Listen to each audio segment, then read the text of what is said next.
मी doctor Rajesh राजोरे, आवृत्ती संपादक, दैनिक देशोन्नती, बुलढाणा जिल्हा आवृत्ती.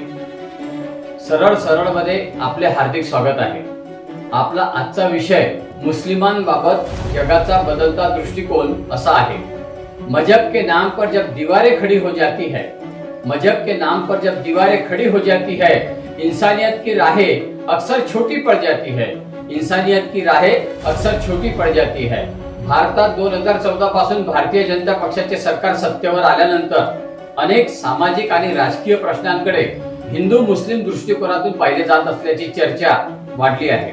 सरकारवर हिंदुत्ववादी अजेंडा राबविण्याचे आरोप झाले, तर दुसरीकडे काही जणांनी देशाच्या सुरक्षिततेसाठी धार्मिक कट्टरतेवर नियंत्रण आवश्यक असल्याचे मत व्यक्त केले आहे. अलीकडे पंतप्रधान नरेंद्र मोदी यांनी पश्चिम बंगाल पाकिस्तानमध्ये नेण्याचा प्रयत्न झाला होता असा ऐतिहासिक संदर्भ देत डॉक्टर श्यामाप्रसाद मुखर्जी यांच्या भूमिकेचा उल्लेख केला. त्यानंतर पुन्हा एकदा इतिहास, फाळणी आणि हिंदू मुस्लिम संबंध यावर चर्चा सुरू झाली. इतिहासात मुस्लिम आक्रमकांचे आक्रमण, काही मंदिरांचे विध्वंस आणि दीर्घकाळ चाललेली सत्ता ही वस्तुस्थिती आहे. त्याचप्रमाणे भारतीय संस्कृती, कला, वास्तुकला आणि प्रशासनातील अनेक मुस्लिम शासकांचे योगदान हे इतिहासाचा अविभाज्य भाग आहे. चीन, France, Switzerland, Australia, Belgium, Myanmar आणि श्रीलंका यासारख्या देशांमध्ये सुरक्षा, धर्मनिरपेक्षता किंवा राष्ट्रीय धोरणांच्या कारणास्तव मुस्लिम समाजाशी संबंधित काही नियम व निर्बंध लागू करण्यात आले आहेत. मात्र या नियमांचे स्वरूप आणि उद्दिष्टे देशानुसार वेगवेगळी आहेत. जगातील अनेक देशांनी धार्मिक कट्टरता, दहशतवाद, बेकायदेशीर स्थलांतर आणि राष्ट्रीय सुरक्षेच्या कारणास्तव काही कठोर धोरणे स्वीकारली आहेत. काही देशांमध्ये चेहरा झाकणाऱ्या पोशाखांवर निर्बंध आहेत, तर काही देशांनी बेकायदेशीर स्थलांतराविरुद्ध कठोर भूमिका घेतली आहे. संबंधित देशांच्या मते हे नियम एखाद्या धर्माला लक्ष्य करण्यासाठी नसून ते राष्ट्रीय हित आणि सुरक्षिततेच्या दृष्टीने लागू करण्यात आले आहेत. याचबरोबर जागतिकीकरण आणि डिजिटल युगामुळे विविध धर्म, संस्कृती आणि समाज याच्यातील संवादी वाढला आहे.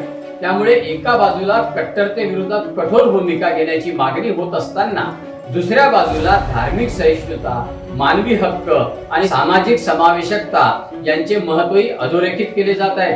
अनेक देशांमध्ये मुस्लिम समाजातील शिक्षित तरुण, उद्योजक, वैज्ञानिक आणि सामाजिक कार्यकर्ते सकारात्मक परिवर्तनाचे प्रतीक बनत आहेत.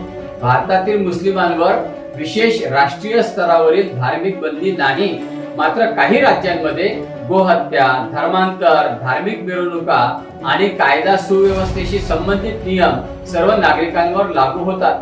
या विषयांवर राजकीय आणि सामाजिक वादही होत असतात.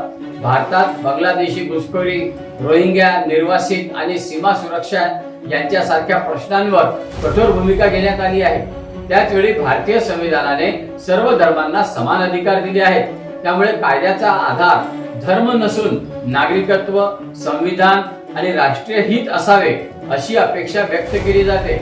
म्हणूनच भारतात अनेक वेळा मुस्लिम लॉ साठी विरोधही केला जातो.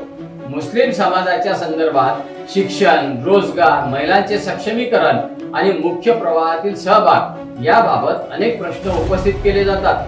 त्याच वेळी मुस्लिम समाजातील अनेक व्यक्ती शिक्षण, उद्योग, विज्ञान, कला, क्रीडा आणि प्रशासन या क्षेत्रात उल्लेखनीय योगदान देत असल्याचे वास्तवही नाकारता येत नाही. आजची सर्वात मोठी समस्या म्हणजे हिंदूंना मुस्लिमांची आणि मुस्लिमांना हिंदूंची भीती दाखवून राजकीय लाभ मिळवण्याचा प्रयत्न. या भीतीच्या राजकारणातून समाजात अविश्वास वाढतो, तणाव वाढतो आणि विकासाचे प्रश्न मागे पडतात. भारत हे संविधानानुसार धर्मनिरपेक्ष राष्ट्र आहे. येथे प्रत्येकाला आपला धर्म पाळण्याचा आणि आचरण करण्याचा अधिकार आहे. त्यामुळे कट्टरतेला विरोध करताना कोणत्याही समाजाबद्दल द्वेष न वाढवता कायद्याचे राज्य मजबूत करणे आणि सर्वांना समान संधी उपलब्ध करून देणे हेच योग्य ठरेल. मुस्लिमांबाबत जगात दृष्टिकोन बदलत असेल तर त्यामागे केवळ धर्म नाही, तर सुरक्षा, स्थलांतर, कट्टरता, सामाजिक बदल आणि राजकारण यांचाही मोठा वाटा आहे. मात्र कोणत्याही समाजाला सामूहिक दोष देऊन समस्या सुटत नाहीत. संविधान, कायदा आणि राष्ट्रीय हित याच्या चौकटीतच या प्रश्नांची उत्तरे शोधावे लागतील हेच वास्तव आहे. शेवटी मला या आशयाचा एक शेर आठवतो, नफरत की आग से कोई घर रोशन नहीं होता। नफरत की आग से कोई घर रोशन नहीं होता। मुल्क तभी आगे बढ़ता है जब इंसान इंसान होता। मुल्क तभी आगे बढ़ता है जब इंसान इंसान होता। नमस्कार।